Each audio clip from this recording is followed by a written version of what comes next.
जम्मू कश्मीर में आतंकवाद के खिलाफ लगातार कार्रवाई जारी है और अब जम्मू कश्मीर में 6 सरकारी कर्मचारियों को बर्खास्त कर दिया गया है। नमस्कार, स्वागत है आपका द न्यूज पर। मैं हूं आपके साथ शिप्रा सैनी।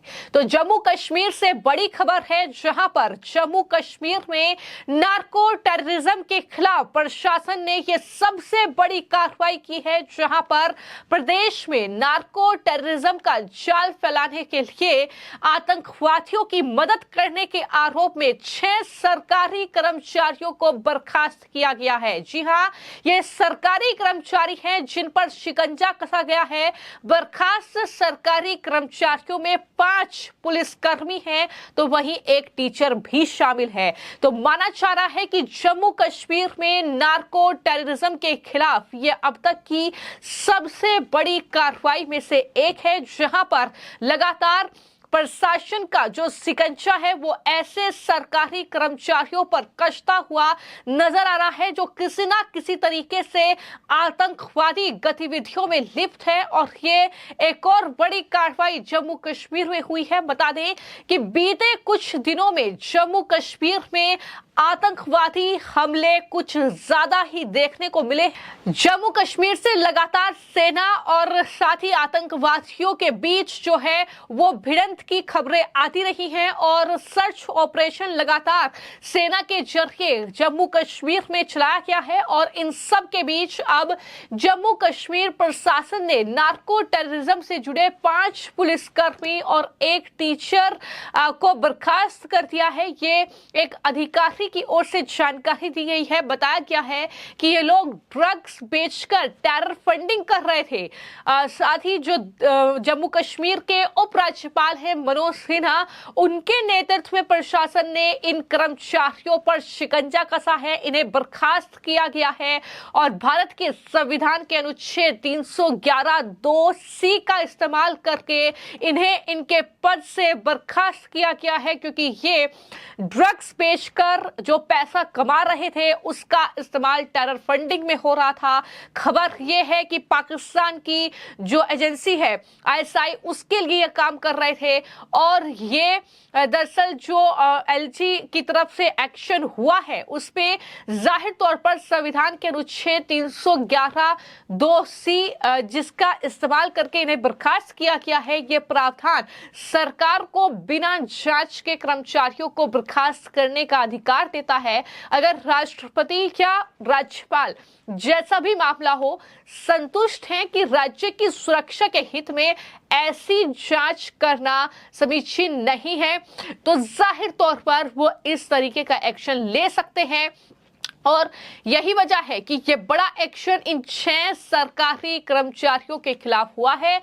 उपराज्यपाल ने यह भी कहा कि ये सभी पाकिस्तान की आईएसआई और उससे जुड़े आतंकवादी संगठनों के नार्को टेरर नेटवर्क का हिस्सा थे और जांच में यह भी पाया गया कि ये अधिकारी पाकिस्तान की इंटर सर्विसेज इंटेलिजेंस यानी आईएसआई और पाकिस्तान की धरती से संचालित अलग अलग आतंकवादी संगठनों द्वारा संचालित एक नार्को आतंकवादी नेटवर्क का हिस्सा थे।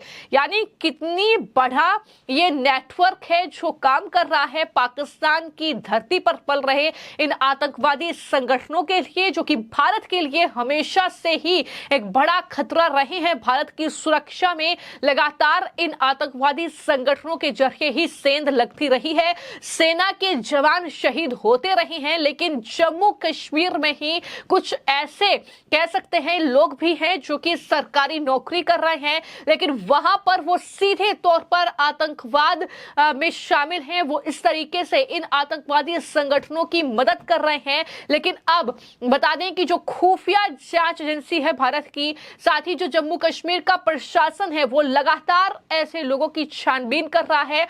और क्योंकि हमने देखा है बीते कुछ दिनों में जम्मू कश्मीर में आतंकवादी घटनाओं में जो है वो बढ़ोतरी हुई है, तो उस लिहाज से लगातार जो एक्शन में सेना है उसका असर अब कहीं ना कहीं जम्मू कश्मीर में देखने को मिल रहा है, जहां पर ये एक्शन हो रहा है और ये बहुत बड़ा एक्शन माना जा रहा है। हालांकि जो पीटीआई ने एक अधिकारी के हवाले से जानकारी दी है, उसमें बताया है कि 5 पुलिस कर्मियों और एक शिक्षक सहित 6 सरकारी जो अधिकारी हैं वो नशीली दवाओं की बिक्री के माध्यम से आतंकवाद के वित्त पोषण में शामिल पाए गए हैं। यानी इस तरीके से वो ड्रग्स बेचकर दरअसल आतंकवाद में वो पैसा लगा रहे थे, वो आतंकवाद के लिए फंडिंग कर रहे थे, वो भारत से बाहर पाकिस्तान की धरती पर पल रहे अलग अलग आतंकवादी संगठनों में शामिल लोगों को इस तरीके से जो है फंडिंग कर रहे थे। ये तमाम चीजें निकलकर सामने आई हैं और इसके साथ ही प्रशासन ने 2019 में अनुच्छेद 370 के निरस्त होने के बाद से इसी तरह के आधार पर 70 सरकारी कर्मचारियों को बर्खास्त किया है। यानी जैसा कि मैंने आपको जानकारी दी कि जम्मू कश्मीर में जिस तरीके से आर्टिकल 370 को खत्म किया गया 2019 में ये कार्रवाई हुई, उसके बाद से कई बड़े बदलाव जम्मू कश्मीर में देखने को मिले हैं। सबसे बड़ा बदलाव तो यह है कि जम्मू कश्मीर अगर बदल रहा है, टूरिज्म के लिहाज से अगर बदल रहा है, तो उससे सबसे ज्यादा परेशानी वहां के जो क्षेत्रीय राजनीतिक दल हैं, जो पार्टियां हैं, उनको हो रही है। चाहे वो नेशनल कॉन्फ्रेंस हो, फिर चाहे वो पीडीपी हो, फिर चाहे वो अलग जो कहीं ना कहीं अलग अलग क्षेत्रीय दल है वहां के उनके नेता हो, इस तरीके से उनकी परेशानी लगातार निकलकर सामने आई है।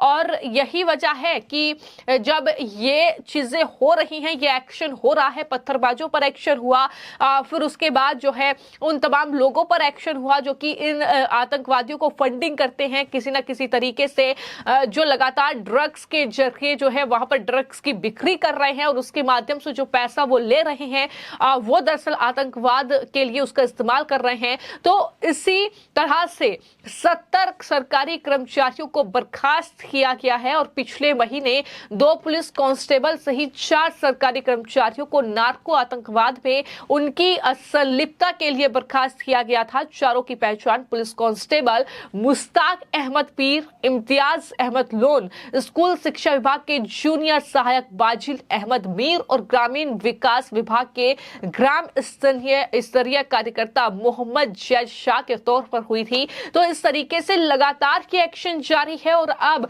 6 और सरकारी कर्मचारियों को बर्खास्त किया गया है, जिसमें 5 पुलिसकर्मी शामिल हैं।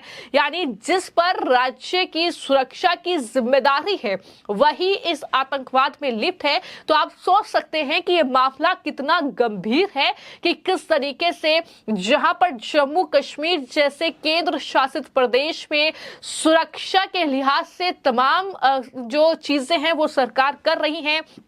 केंद्रीय गृह मंत्रालय लगातार एक्टिव है, रक्षा मंत्रालय लगातार एक्टिव है, चाहे फिर वो सेना की कार्रवाई देख लीजिए, सेना की मुस्तैदी या फिर पुलिस प्रशासन का पहरा। लेकिन अगर इसी पुलिस प्रशासन में इस तरीके से पुलिसकर्मी जो है इस ड्रग जो का पूरा धंधा ये चल रहा है इसमें लिप्त पाए जाते हैं, अगर इस पूरे कह सकते हैं कि जो नार्को टेररिज्म के खिलाफ ये कार्रवाई हुई है इसमें लिप्त पाए जाते हैं, तो कितना बड़ा ये कहीं ना खतरा जम्मू कश्मीर के लिए पैदा कर रहे हैं। और यही वजह है कि वहां के एलजी और साथ ही प्रशासन की मदद से ये बड़ी कार्रवाई जम्मू कश्मीर में हुई है। लेकिन इस कार्रवाई से कई लोगों के पेट में दर्द होता है, फिर चाहे महबूबा मुफ्ती हो, फिर चाहे वो फारूक अब्दुल्ला हो, ये तमाम नेता हैं जो अपनी राजनीतिक रोटियां सेकने के लिए लगातार सियासत कश्मीर में सरकार के फैसले पर करते रहे हैं। लेकिन सरकार का एक्शन लगातार आतंकवाद के खिलाफ कश्मीर में जारी है। फिलहाल आपकी इस पूरी खबर को लेकर क्या राय हमें कमेंट बॉक्स में जरूर लिखें। धन्यवाद।